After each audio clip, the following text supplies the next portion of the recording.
matuto kayo ha. Mali nga yung ano nila, yun yung mali nila na word. Sasabihin agad nila, pag yung teacher strict, sasabihin agad nila masungit. Hindi nila kasi alam yung meaning.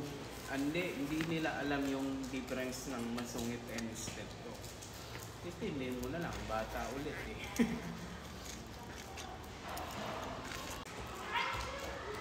Narindi talaga ako.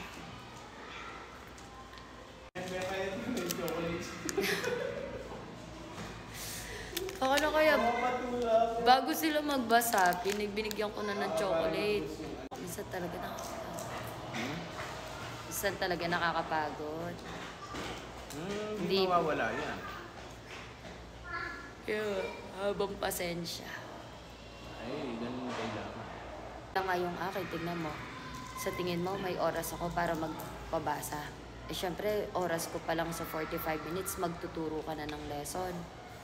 Minsan nga, kulang pa yung 45 minutes mo yun para magawa mo yun nasa lesson plan mo. May time pa ba ako magpabasa? Tsaka minsan.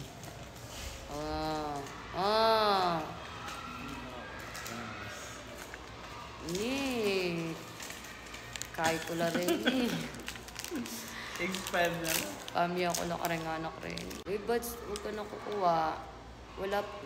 Marami akong utang sa kanila ngayon sa stamp. Magbabayad ako, marami akong bibigyan. Ang hirap talaga. Pag paulit-ulit ng progress. Kahit ako naman kanina, back to kami, letter A. Tagalog. Ama. Yung C, napapalitan niya is. Alam mo yung umpisa magtuturo yan. Alam mo yung umpisa ang turuan yan, Bads. Ako kailan? Ha?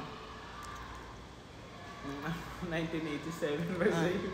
Kailan ako nag-start? Ay, tara na. Ano na ilareta ka nakita?